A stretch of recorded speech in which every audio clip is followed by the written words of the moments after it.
I'd like to thank our distinguished panel who have so generously given us their time. GGI Osawog was launched at COP26 by Prime Ministers Modi and Johnson. It brings together the Green Grids Initiative and One Sun, One World, One Grid to form the GGI Osawog Partnership to tackle arguably the greatest global challenge to a clean-powered future: how to build and operate electricity grids capable of absorbing ever greater shares of variable renewable while meeting growing power demands sustainably, securely, reliably, and affordably. Over 90 countries joined the initiative by signing the GGI Osawog Declaration. Renewable energy is now the cheapest source of electricity in most parts of the world. Globally, renewables are dominating investment in new electricity generation capacity, but there are still huge challenges to address.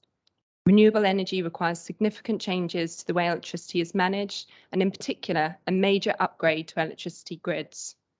The International Energy Agency's recent analysis calls for a tripling in global investment in grid expansion and modernization from $260 billion to $800 billion annually by 2030. GGI Osawog works through a network of interested governments, regulators, financiers, institutions, companies, legislators, and researchers, some of whom we will hear from today. ESCAP leads the working group for the Asia-Pacific region, building on their long-standing work on energy interconnectivity in the region. We are grateful for their support in hosting the side event today as part of the 78th Annual Commission. We are delighted to be co-hosting this event with US colleagues who are also represented on the steering group and are looking forward to a well-informed and thought-provoking panel discussion. Thank you very much, Deputy Permanent Representative Ben. Our next speaker is Juniper Neal, Deputy Mission Director for USAID's Regional Development Mission for Asia. She joined USAID's Foreign Service in 2005 as an environmental officer and has served primarily in East Africa and Asia. She received a master's degree from Columbia University and a bachelor's from Mills College, both in international affairs and environmental policy. Ms. Neal, the floor is yours. Good afternoon. Thank you everyone for joining us in this side event, both virtually and in person, to discuss a very important topic, green grids. On behalf of the US government and USAID, I'm excited to co-host this side event with the United Kingdom as represented here by my colleague, Joanna Ben. I'd also like to thank Matt Wittenstein, the Chief of the Energy Connectivity Section at UN ESCAP, for helping us organize this event. And finally, I'd like to congratulate UN ESCAP on its 75th anniversary. A central point of the Biden-Harris administration's approach in this region is relationships, and the United States is actively deepening our bilateral, regional, and multilateral partnerships across the entire Indo-Pacific, and that includes UN ESCAP. It is only through partnerships and cooperation that we can achieve the shared goals of the 2030 Agenda for Sustainable Development. Nowhere is this cooperation more urgent than with our collective action to combat climate change, a top priority for President Biden. Energy demand is projected to almost double in the Asia and Pacific region by 2030. And to accommodate this growth, the region must upgrade and expand its energy systems, modernize its infrastructure, and build regional grids and markets for the exchange of energy commodities. However, the region continues to rely on fossil fuels to generate energy, leading to rising levels of air pollution and intensifying climate change impacts that harm people and their environment. The United States 2020 Indo-Pacific strategy paints a much more promising vision for the future of health, the environment, and energy in this region. The strategy envisions a region that is more connected through cross-border energy trade, prosperous through investment in decarbonization and clean energy, secure with stable and reliable power, and resilient to the threats of climate change. In support of the Indo-Pacific strategy, the Biden administration announced the Clean Enhancing Development and Growth Through Energy, or Clean Edge Asia. The Edge Asia harnesses the expertise and resources of the US government, private sector, international financial institutions, and like-minded governments to support and accelerate Asia's clean energy transition. To meet that growing energy demand in the Indo-Pacific while aiming for carbon neutrality, Clean Edge Asia will work with our partners to develop markets that attract private investment, support the deployment of cutting-edge U.S. technologies and services, develop transparent energy infrastructure procurement practices, identify and remove barriers to clean energy investment, and mobilize finance options. Since interconnected power systems increase access to affordable power and make clean energy resilience a reality, Clean Edge Asia will also support cross-border electricity trade and renewable energy integration. This is the focus of today's discussion, and I am interested to learn more about interconnection of green grids. At USAID, our administrator, Samantha Power, is equally committed to addressing the energy challenges in the region. USAID is in a unique position to deliver on the energy vision for the Indo-Pacific. USAID's extensive experience working on energy issues in the region, our technical expertise, and our global convening power will help build sustainable energy markets. With our partners, we have the power to create a level playing field and unlock environmentally sustainable and lucrative investments across energy markets. For example, since 2017, our investments have contributed to Vietnam's exponential growth in solar energy production. In Vietnam, USAID support to government regulators, banks, investors, and private sector developers help spur solar and wind investments totaling more than $300 million over the past 5 years. In India, USAID helped integrate 5 gigawatts of renewable energy into the power grid, reducing 30 million tons of greenhouse gas emissions in 2020 and supplying 3.3 million households with electricity. And at USAID's Regional Development Mission for Asia, or RDMA, where I work, we've had remarkable success mobilizing finance for the transition to clean energy, supporting the installation of renewable energy, and promoting policies to reduce greenhouse gas emissions. Through our regional USAID Clean Power Asia project that ended last year, we mobilized over $7 billion for clean energy and power system resilience and supported the installation of more than 9,000 megawatts of renewable energy capacity across Cambodia, Laos, Thailand, and Vietnam. To build on these successes, President Biden recently announced a new regional energy program, the USAID Southeast Asia Smart Power Program. This program embodies the U.S. government's commitment to reduce greenhouse gas emissions and achieve global net zero emissions by 2050. This is a $40 million 5-year program that will increase market penetration of new technologies such as air conditioners, lighting, and industrial equipment, support an additional 2,000 megawatts of power generation, increase regional power trade by 5% in Southeast Asia, and support the mobilization of $2 billion in clean energy finance to invigorate Southeast Asia's energy sector and boost economic growth. Finally, the Smart Power Program will collaborate with the ASEAN Center for Energy and assist with the ASEAN Interconnection Master Plan Study 3, while helping ASEAN to reach its goal of 23% renewable energy by 2025. I'm very excited to hear more from the experts in the room today and so pleased that the US is co-hosting this side event with the UK. It's only together that we can accomplish a net zero future. Thank you so much. Thank you so much, Deputy Mission Director Neil. From here, we will now begin our panel discussion. So let me hand over the floor to Matthew Wittenstein, Chief of Section of Energy Connectivity at UN ESCAP. Thank you, Randy, and thank you, DPR Ben and DMD Neil, for your really excellent opening remarks. It's a great pleasure to have you all with us today. Before we invite our first speaker from our really excellent panel, let me take a moment to take a few short remarks about why we see this topic as being so important at United Nations ESCAP. At ESCAP, we see energy connectivity, in particular in the power sector, as a key tool for enabling sustainable development. Cross-border power system connectivity enables more affordable and secure access to renewable energy resources, which are often located far from demand centers. Last year, our member states endorsed the Regional Roadmap on Power System Connectivity, This roadmap contains a vision, a set of principles, and 9 strategies for enabling more and more sustainable cross-border power system integration across our region. We're now working with our member states and partners to implement these 9 strategies, and that's why initiatives like the GGI ASEAN are so important to us.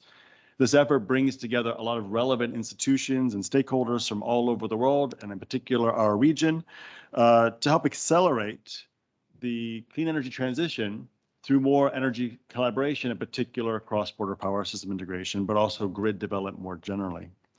So today we're going to hear from a range of speakers who are going to approach this topic from a wide range of perspectives, and I think also give you a real good sense of the range and depth of initiatives contained within the GGI ASEAN ecosystem.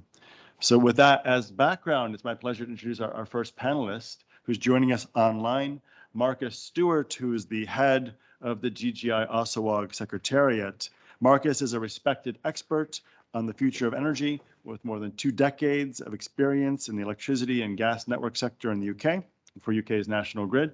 He's currently seconded to the UK government's Department of Business, Energy and Industrial Strategy, or BEIS, to head up the GGI ASEAN. Marcus, please, you have the floor. Thank you, Matt, and hello, everybody, and thank you very much for inviting me to talk today. It's a real pleasure to be here and to be able to address you all, and it's a real honour, to be honest, to be leading the Green Grids initiative, One Sun, One World, One Grid. I've been in energy for all my life, and the transition in energy that we're seeing at the moment has never been so fast, has never been so critical to the human endeavour and to society. Renewables are the cheapest form of energy available. We have a very clear target to get to a zero carbon economy.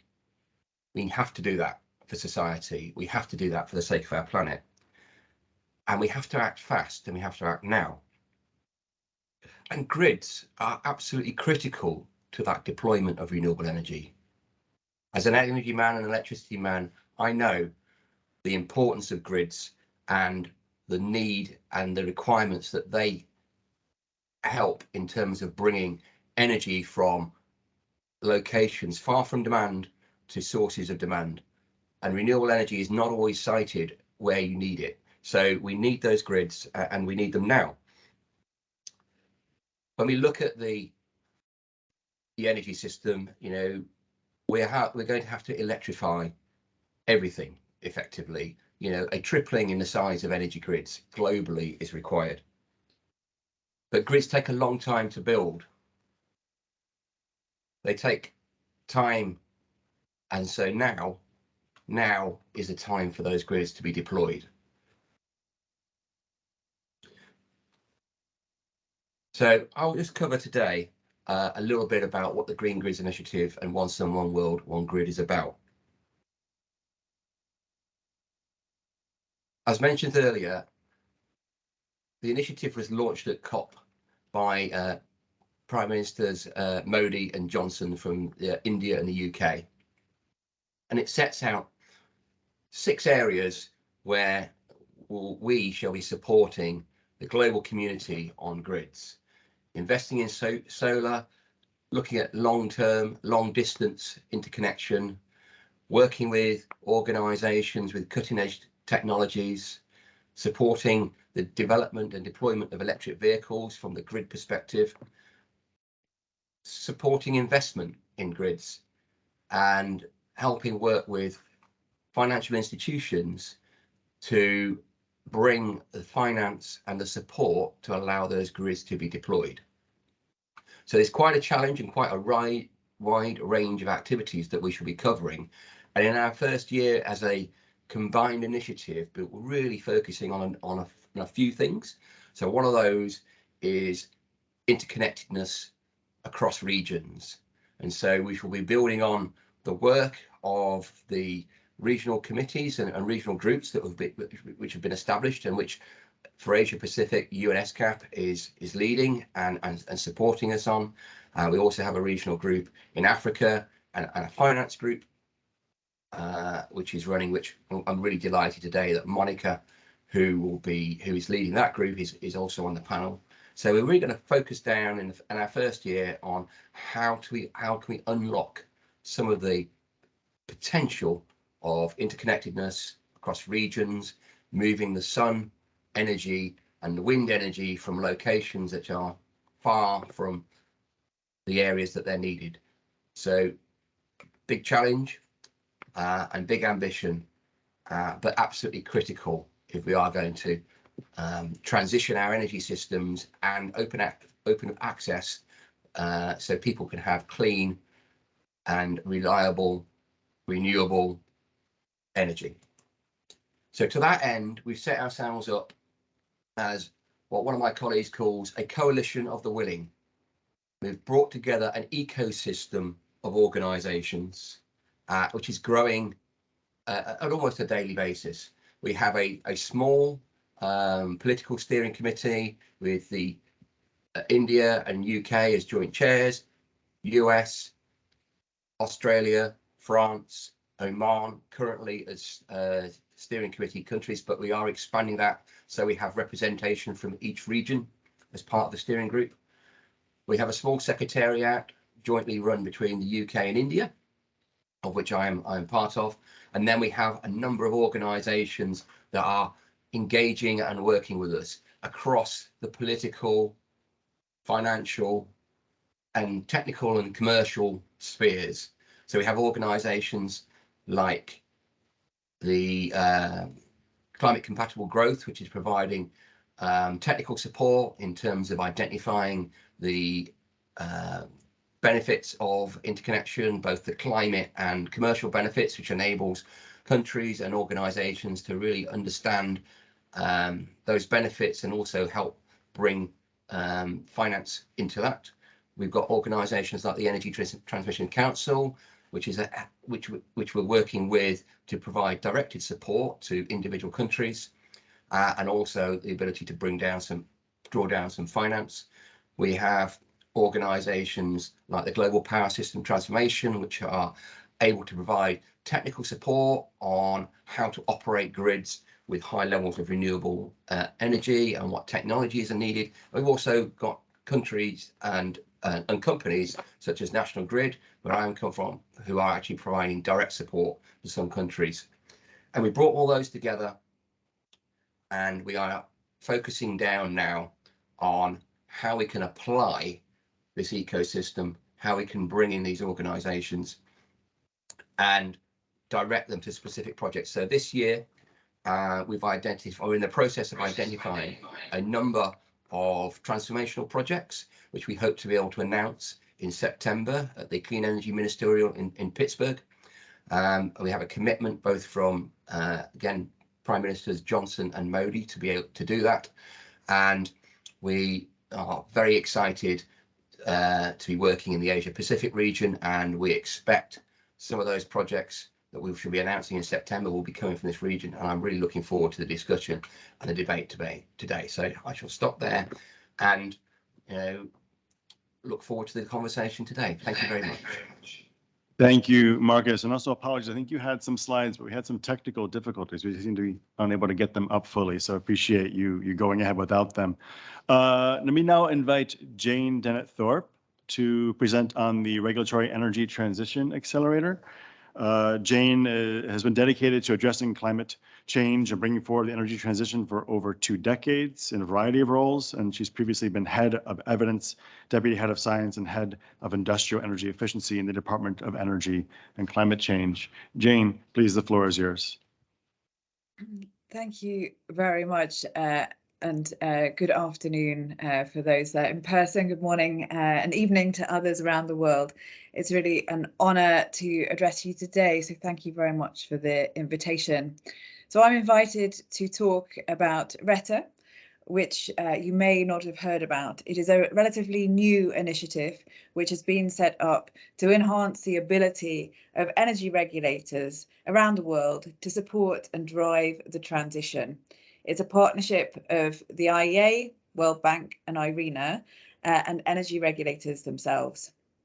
It was launched at COP26 by Ofgem, which is why I'm speaking about it, which is the energy regulator for Great Britain. And it was launched there actually as part of a GGI ASAWOG event. Alongside that launch, we already had 21 other energy regulators from every continent who were represented. Its purpose is it's a global platform, a global initiative, really for energy regulators to share, but also for us to co-create new knowledge that will be required in the transition. In the Asia-Pacific region, regulators that are already engaged are those from Indonesia, Singapore, Australia, New Zealand, and Vanuatu as founding members. And Australia and Singapore are on the steering committee. We're open to any energy regulator around the world, regardless actually of how the energy system is set up within the context of their own jurisdictions. And we very much welcome more participation from the Asia-Pacific region. And in particular, if there are people here on the call who either are sitting in regulators themselves or people with contacts with regulators, I would ask you to engage with us, or to in particular engage with the IEA Secretariat, because we'd really like to link up with the programmes, and I'm sure there will be opportunity to discuss that more here. So really, what are the goals of RETA? Well, I've kind of set out the macro goals to enable the regulators to bring forward the energy transition. I think just for those of you not engaged in energy regulation, just a word on why we're important. So in some sense, the policies and the overall direction of travel are always set by national governments in a political context of some form. But energy regulators sit between that and actually the delivery of real infrastructure on the ground, setting out the terms under which those will take place. And as the transition becomes clearer, faster, and accelerates, there is a need for regulators who are, I will be blunt, usually very risk averse, that is in their nature, to become faster and swifter to enable that transition. So the steering committee approved 5 goals for us recently. One is to accelerate the flexible integration of flexible and renewable-based systems, to the regulatory frameworks to deliver the energy transition, network planning for wide-scale electrification, or regional interconnection, and that's clearly the connection into this group, as well as a fair and inclusive transition. In addition, the steering group approved 4 different ways in which the RETA will work in its kind of delivery modes. One is around dissemination workshop. Another is peer-to-peer exchanges, so regulators learning from each other. Knowledge products, which bring together knowledge from around the world to share in that way, and also bespoke technical assistance, so focused on specific projects or specific countries with specific challenges. And we've got a number of delivery partners who will work alongside us, whether that's the international organisation themselves or NGOs, and they will align with the priorities both of funders and those of the international organisations, but will be informed by the needs of the regulators. And we're very keen to make sure that we're adding value. We're not just doing what others do, but that really the initiative will be helping bring forward and indeed accelerate that transition. And we're working over the next months to identify flagship projects. So projects where we can say, actually, we've achieved a real change here, and this is how we can learn from each other and to progress that transition. So I'm really happy and would be interested to explore in the context of GGI ASAWOG how we can link up with those, because it is clearly one of our identified priorities. So I think we're already as Ofgem, we're already participating in GGI discussions on developing interconnector toolkits, and hopefully that's one way in which we can participate. But really, we as Ofgem, rather than as the chair, of RESA will bring forward our own specific experience, but I would look forward to, in this context, but also in the subsequent conversations, to how we can work together to bring forward interconnectors to facilitate that transition. Thank you so much, Jane. Certainly, regulatory support is a topic that we get asked for quite a lot. So it's great to have you involved in this, and we'll be looking forward to working with you on these topics in the future. Let me turn now to our next speaker, who's also joining us online, Benny Suryadi. Benny is the manager of Power, Fossil Fuels, Alternative Energy, and Storage at the ASEAN Center for Energy. Among many other projects, Benny led development of the ASEAN Interconnection Master Plan Study 3 for the ASEAN Power Grid, and he's also the Asia Regional Lead for the GPST Consortium. Benny, please go ahead. And if you have slides, Benny, please feel free to share them. Right. So thank you very much, everyone. Good afternoon from Jakarta. Thank you, ESCAP, for inviting me to this important event, representing the ASEAN Center for Energy, to share with you on the work by the GPST, or Global Consortium for the Power System Transformation. So I assume everyone can see my screen. The GPST is the global consortium focused on the support to power system operators with advanced low emission solution. It was started by a number of the founding system operators who are the champion of developing the consortium mission and activities. They lead a research agenda group to identify common cutting-edge research questions that can inform a large-scale national research and development investment. So a core team, such as the Energy System Integration Group or a National Renewable Energy Laboratory, IEEE, Electric Power Research Institute, and including the ASEAN Center Energy, is leading the consortium and actively engaged in the implementation of the technical work, where we are collaborating with the several developing countries system operator. Why?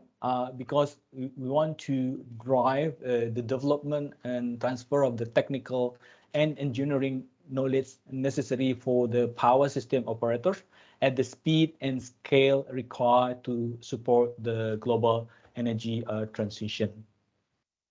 Our mission is to bring together a key actor to foment a rapid clean energy transition and present dented scope and scale by providing coordinated and holistic end-to-end support and knowledge infusion to the power system operator across 5 action pillars that were defined by the consortium, as you can see in the screen.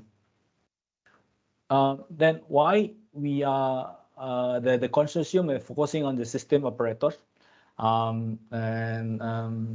this is also why GPST is considerably different from all other existing initiative around the globe. We want to avoid the overlap into supporting the others. Then this has become a key element of the GPST to support the system operator. Not only because from our point of view, there is no specific program yet supporting the system operator at the massive global scale, but also because we believe they are the center of this energy transition. The system operator are key to transition in many ways, as we formulate in the screen that you can see. They are responsible for the process. They are the one who also day-to-day operation, which provide necessary insight to move with the energy transition. Our funding system operator You see on the screen that AMO, California ISO, AgRIP, EnergyNet, ERCOT, and National Grid ISO, showing a strong sample with their goals and achievement toward the energy transition. So this is a thing that we want to replicate for all of the system operators around the world, particularly in developing countries. The way we work, that we understand that several countries, the region and states are leading the transition to the electricity system, primarily powered by renewable energy and other low emission energy source, like complementary storage, efficiency, and smart grid technology are helping advance this transition along with the increased sector coupling. Countries around the world are seeking to follow this path to modern, low-emission energy system to meet the range of environmental, economic, and reliability goals. But then government, however, the government, system operator, research, and educational institute, and other actors are facing significant challenge in acquiring and applying the requisite knowledge to rapidly transport power system. So this is where we see there is a clear need for the global consortium to overcome this common barrier across all the region and foment clean energy transition at the presented scope and scales. So the GPSD provide coordinated, holistic end-to-end support and knowledge infusion for the system operator pursuing clean energy transition, including the performing cutting-edge research, providing implementation support for the world-class engineering operational solution, supporting the workforce development, or building and dissemination of open access data and tools, and accelerating the localized technology adoption, standard and development or testing program that we believe can be pushed through this broader ecosystem of the theory of change. The theory of change that we apply in the GPSD is not something that we do alone. We have a collaboration where we have the international agency and multilateral and regional development bank serving as a key implementing partner to ensure the consortium complement and reinforce the existing program. The consortium has benefited strongly with the strong support from the USAIDs, since allow me to convey our highest appreciation to the USAID for this continuous support. And echoing the message from the head of the GGI secretariat earlier, with the strong and unique position of GPSD, we are also part of the ecosystem of collaborator, including with the One Sun, One World, and One Grid initiative. But as mentioned earlier, GPSD advanced action in the 5 key areas: the system operator research and field learning, system operator technical assistance, workforce development, localized technology adoption support, and last but not least is open tools and data. Then this is being implemented by our core team in its specific area, and also with the regional lead, where ACE is acting as a regional lead for the ASEAN, and with the interim secretariat currently within the NREL office. And it might not directly address the issue of the cross-border power system interconnectivity, but through our work in this 5 pillar, we create a support ecosystem which link to deployment of renewable energy resource, and eventually can accelerate the innovation for the energy transition in Asia and Pacific. My last slide, this will be my last slide, just give you an example on our work on the open tools and data, where we have NREL, APRI, and ERCOT are partnering with Vietnam and LCDC to develop an open tool for the system inertia monitoring. And as the region expecting to have more cross-border interconnection with renewable energy, hence the work on this inertia monitoring tools will be very applicable for the system operator in this region. And as you may also already know that currently we are working on the development of the ASEAN power grid through the new updated ASEAN interconnection master plan studies, which set out the transmission infrastructure needed to support multilateral power trade in ASEAN and renewable energy integration into the ASEAN power grids. And the work by GPST is very much in line with it and support this effort. And as mentioned earlier by Deputy Mission Director Nia, our work on the M3 is also supported by USAID. So again, thank you very much for this strong support. We have more samples to be shared, but let me stop here, but happy to have a follow-up discussion. Thank you very much, and back to you, Matt. Thank you, Benny. Really appreciate the presentation, and sorry you weren't able to join us here in person. But our next speaker is here with us in person. We'll try to pull up his slides while I talk. Scott Bartos is Regional Energy Advisor for the USAID Regional Development Mission for Asia. There in his role, he helps partners accelerate the deployment of clean energy technologies and strengthen energy security. Prior to joining USAID, Scott designed and led climate change and air quality programs at the U.S. Environmental Protection Agency and was recognized as a recipient of the 2007 Nobel Peace Prize. So Scott, hopefully your slides will be up in a moment, and you should feel free to go ahead when you can. Thanks. Great. Thank you so much, Matt. And it's really a great honor to join such a distinguished panel of clean energy leaders in the region. We can go with the next slide. I have just, I think, 5 slides of any content, and I apologize, the text is quite small from back here. But really the point of this first slide is just to highlight USAID's long history in the region, working on clean energy with partners around Southeast Asia. And in that lower text, the lower red box on the bottom, is kind of building on one of the comments that Juniper made in her remarks, which is kind of our stepping off point for where we are today. And that's kind of building on the success of our Clean Power Asia program, which again mobilized $7 billion for over 9 gigawatts of new renewable energy generating capacity around Southeast Asia. And this again, this slide represents more than 2 decades of partnerships working on clean energy across the region. We can go to the next slide. Again, I apologize for the small fonts here. So launching into our Smart Power program, this is our newest regional flagship clean energy program. Again, it is targeting a minimum of 2 gigawatts of new clean energy technologies deployed and mobilizing at least $2 billion for clean energy. This program is really seeking to leverage existing partnerships and activities in the region. As Bakbeni just introduced the GPST consortium, we are certainly looking to work with that group and optimize the effectiveness in the region through that. We have USAID has a long-standing partnership with the Department of Energy's National Renewable Energy Lab, or NREL.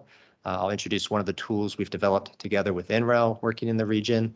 And then we also, this is really just a sampling of kind of how we work, but we also have DC-based or headquarters-based mechanisms that work globally. One of those is a scaling up renewable energy program, which we've also take advantage of when the opportunity presents itself. So go on to the next slide, please. So this slide here again is highlighting the importance of ASEAN to our work in the region and how the Smart Power program will really be looking to scale up our collaborations in this space. As again, Bakbeni introduced, we've worked together with the ASEAN Center for Energy on the AIMS-3 study. We're now in the mode of looking to really operationalize that planning through, again, together with ACE and Benny's team. And in fact, 2 weeks from today, I will join the Smart Power program. We will actually be in Jakarta. We're super excited about traveling again in person. So we'll be joining Bakbeni and the team there at their offices in Jakarta next week to basically, and again, I can barely read this from here, but to basically look at this, basically identifies a number of areas of potential expanded collaboration with ACE. We can go to the next slide. And actually, we can skip this one. Got just 2 more slides. I wanted to highlight again some of the key tools that we've developed for partners in the region. This is one of the tools that we developed with NREL, and this is called the Renewable Energy Data Explorer.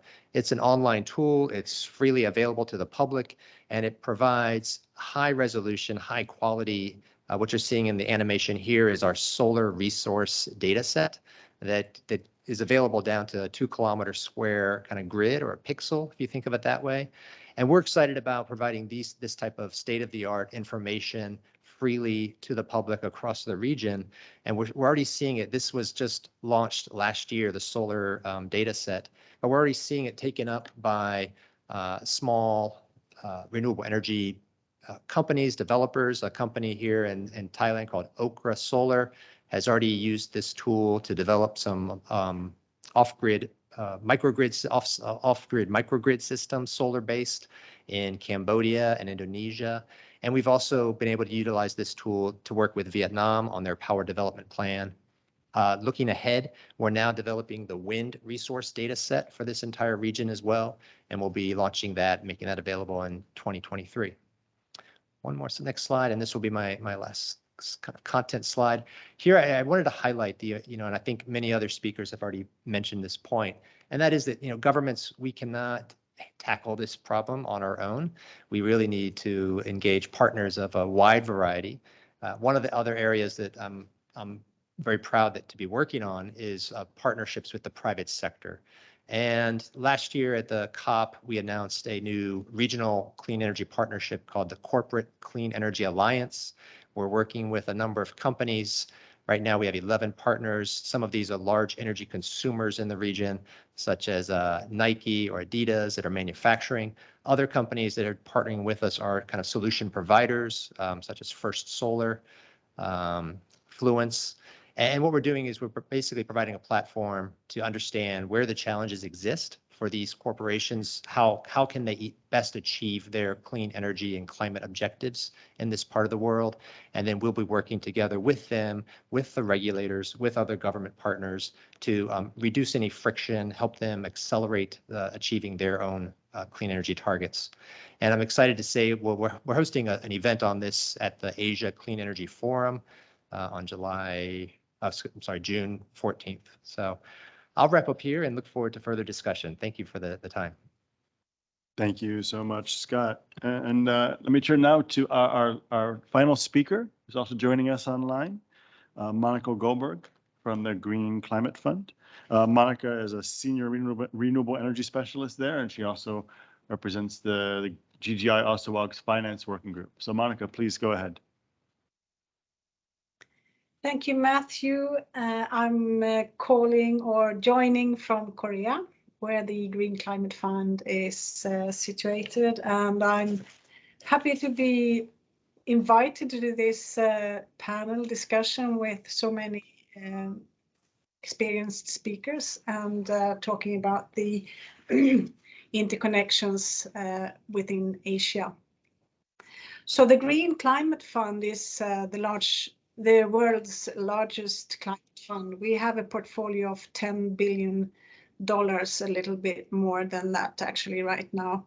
And about half of that portfolio is invested in areas related to energy. I'm thinking then of power supply, access to power, grids, of course, but I'll come back to that. And then including energy for transport sector, energy efficiency, and so on. If you just talk about energy supply and energy access, it's 2.5 billion. So it's quite a big part of our portfolio, and the bulk of our energy investments goes to Asia. Actually, Africa is coming very short thereafter, but it's about $2 billion for energy in Asia currently.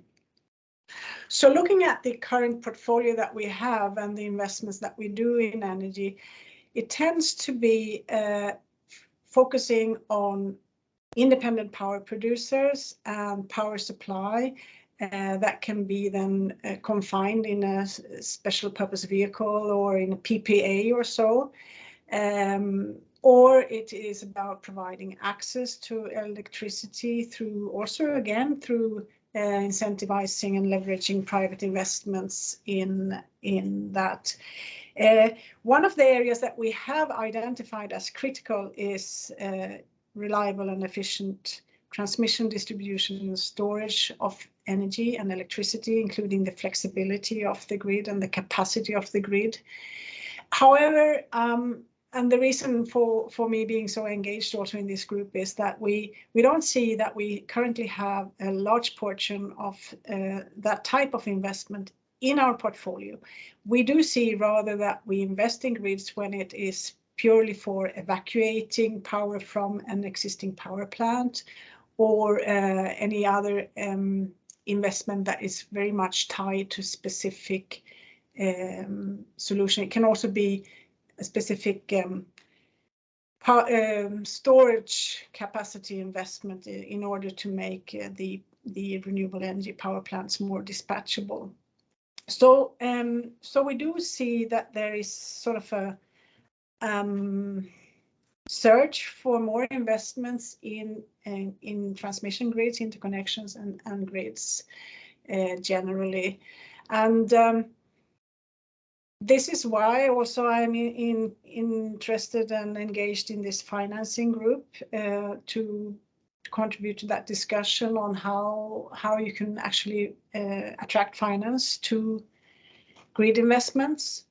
And we're also thinking, and I should add, we are working on a country needs basis. So we're set up by the UN ESCAP, and we're aiming at the country's delivery on the Paris Agreement. This means that we're working based on a national designated authority priority, their priorities, and their national reporting in terms of NDCs when a country reports to the UNFCCC. And why did I want to mention that? Yes, I wanted to mention that because that makes partly that contributes to the challenge we have when it comes to interregional investments. Every country will have to declare or estimate the climate relevance and climate impact that the investment would have for them as a country, whereas what we generally refer to when we talk about investments in interconnections is the regional benefit, or the benefit of collaborating between a number of countries. So that was just me giving you a little bit of a flavor of what we do, what we intend to do, and maybe also a little bit why it can be difficult. I think maybe I would stop there and invite also for a discussion and questions around this area, because we are such a good panel, so we might need some time to talk also among us. Thank you very much for listening to me. Thank you, Monica, for the great remarks. And thank you for raising the next part of our agenda, which is to have a bit of a discussion. We have a bit less than 10 minutes left. I think hopefully that's time for some questions. If anyone on the online would like to ask a question, please feel free to raise your virtual hand or go ahead and type it into the chat box. And also anyone in the room with me today, please feel free to ask a question as well. But that said, we do already have one in the chat, and maybe it's a good one to start with because it's a bit of a fundamental question to what we're talking about today. The question, or really maybe the statement, is please define clean, green, and renewable. And since we've talked about green grids, talked about green financing, I think maybe talking a little bit about what we mean by green actually makes sense. So I'm not sure who wants to start. I might actually even invite maybe Monica first, since you're talking about green finance. I know you just spoke, but maybe if you don't mind coming back and talking a little bit, just very quickly. When you think about green finance, what is green in your mind? Well, thank you for bringing me in, and thank you, Andy, for the question. We don't use green very much. The name of our fund is Green Climate Fund, but when talking about investments, we're talking about low emission and renewable.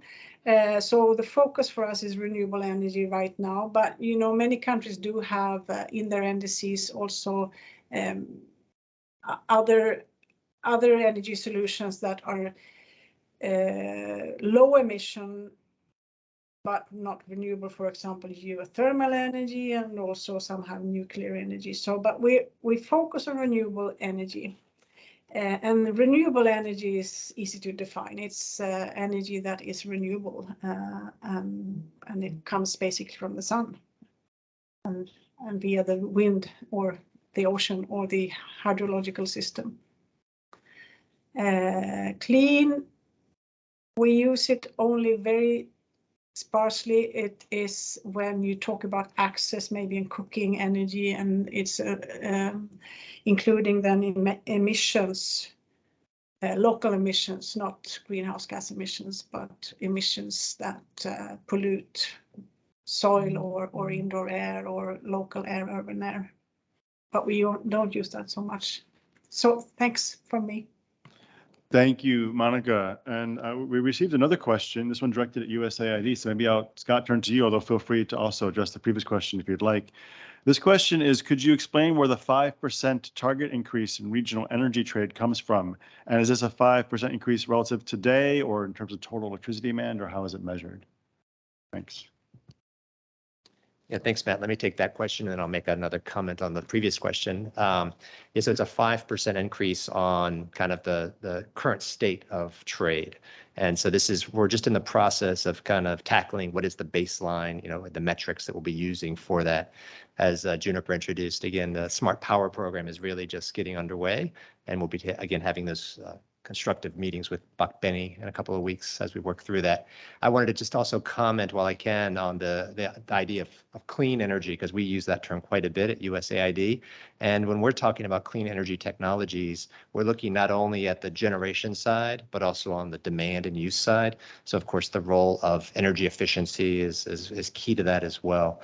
We're not planning to be in the hydro space moving forward, but we would take on one of the things, the projects we will be taking on is methane mitigation, and especially as we find methane emissions coming from the energy sector. Thanks. Thank you, Scott. And I would invite any of the other speakers who are interested to maybe also address that question. So I'm seeing a bunch more questions coming in now, so I'm trying to read them in real time. Okay, here's a great question. Maybe one of the challenging barriers to energy transition is access to finance, especially for developing countries. Monica, this might come back to you, but I'd be happy to turn to others as well. What scheme or mechanism has been put in place to enable access by private entities in developing countries instead of government-to-government types of arrangements? So maybe, Monica, I ask you to respond to that, but also Jane, from a regulatory perspective, I'd be very interested to hear how you look at the involvement of private finance in energy systems in the UK or elsewhere. Thanks. Monica, maybe Monica first and then Jane. So with the risk that I didn't catch the question exactly, but I think the question was about how you finance grids in developing countries, and the truth is that the developing countries do finance their investments in grid on their public investments and their debt finance. Most often they need international loans because their own public resources will commonly not be sufficient for the type of investment. So it's still very much a public investment, and it's for most developing countries, it is still requiring international loan investment. I mean, that's broadly speaking. So it's off balance sheet for the utility, for example. It would be very interesting, I think, and very welcome to see more of private sector investments in all markets, but also including developing country markets. But that's one of the challenges. Thank you. Thanks, Monica. And Jane? Yeah, so thank you. I mean, I guess as we see it, the regulators act as some kind of mediator between private sector, and that includes in particular private sector and finance investment, and the consumers of that energy that is transmitted through the networks at the end. So in any regulatory arrangement, the networks are in effect a monopoly. So whether they are privatized, they need the regulator to set up a suitable set of arrangement that protects consumers but enables that private sector investment, or their monopolies and state-owned monopolies, and the regulator has some kind of role, whoever the regulator is, in ensuring tariff arrangements and such that that those asset bases can be properly remunerated. But I think, you know, under all of these circumstances, this is how the regulators can play a role, is ensuring that there's a kind of match between the needs to invest, and we know that in networks there is a huge need to invest, and I think there's a real opportunity for us to learn and to explore what is working. I mean, so for example, I can speak mostly from the perspective of privatized and regulated network asset bases, which is what we have in Great Britain. We're rethinking how we might regulate those, conscious that how we've regulated them in the past is much more about a kind of a more steady state system. And we need to think about how do we make our regulatory regimes potentially more suitable to one where we are going to see a vast increase, or need to see a vast increase in that investment. So yeah, it's a really interesting question.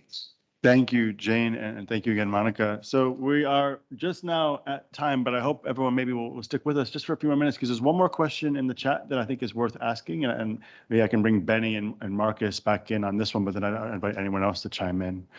So the question is, for small grid system operators, when it comes to including more green and renewable, for example, solar energy, when you're talking about small existing systems and presumably ones maybe with weak grids, but you're talking about now adding many hundreds of megawatts of solar power to these systems, how do you do that from a technical perspective? How do you ensure the systems remain stable? So maybe, Benny, would you mind talking from a GPST perspective, or perhaps from an ASEAN power grid perspective, how you're trying to address that question? Yeah, that's a common issue that we are facing today. I mean, particularly for the many system operator in this region, dealing with having a high capacity of renewable energy, including the recent situation that we have in Vietnam, which is quite giving significant impact for the renewable energy development in the countries. But through the GPST that we are providing capacity building for the system operator personnel, including that I mentioned earlier, where we are partnering to develop an open tool for the system inertia monitoring.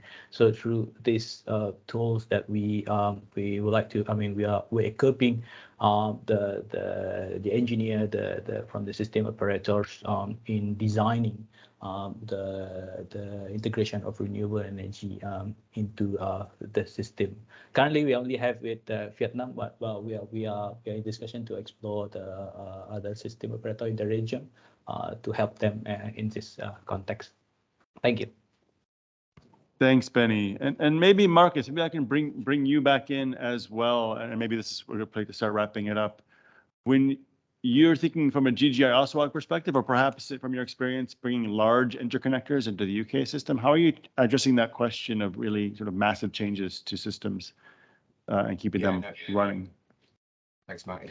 It's a great question, and I guess I look at it from a number of angles. From a GGI OSWAG point of view, if somebody came to us and was looking for some support in that area, we would then be looking to tap into experts in the ecosystem. So we might be talking to Benny, for example, from GPST to bring in that learning.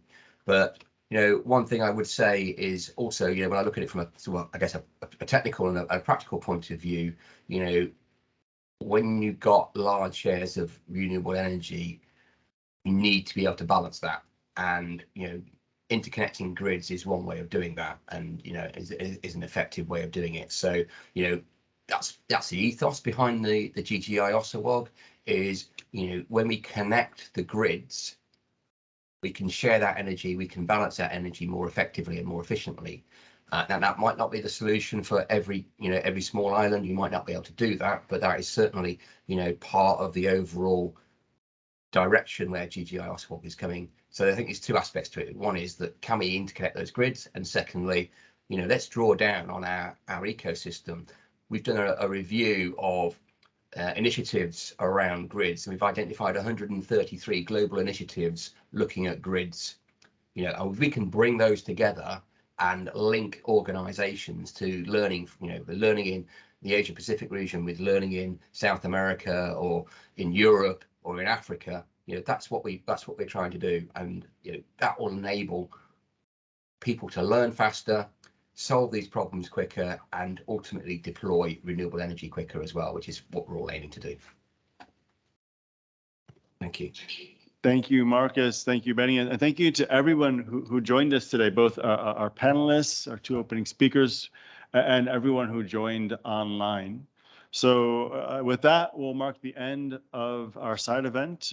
Thank you to everyone again. As you've heard, there's a lot going on. There's a lot of stakeholders and partners involved in this, but this to me is why it's so exciting. We're bringing together a real wide range of really important and relevant stakeholders with a range of expertise to really try to drive some change, really accelerate the transition in the Asia Pacific region. And I'm quite optimistic that we'll make a big difference with this initiative and all the other relevant and related initiatives. So, that's really, I think truly, I think it's already been said, but let me just echo it. If we really want to make change here, we really need to work together. There's no option to go alone when it comes to addressing climate change or the energy transition. So that's why meetings like this are so important. I hope you'll come back and join future events. Thank you again to everyone who joined us in person. Thank you for those who joined online. We look forward to working with everyone again in the future. Please have a good rest of your day. Stay safe, stay well.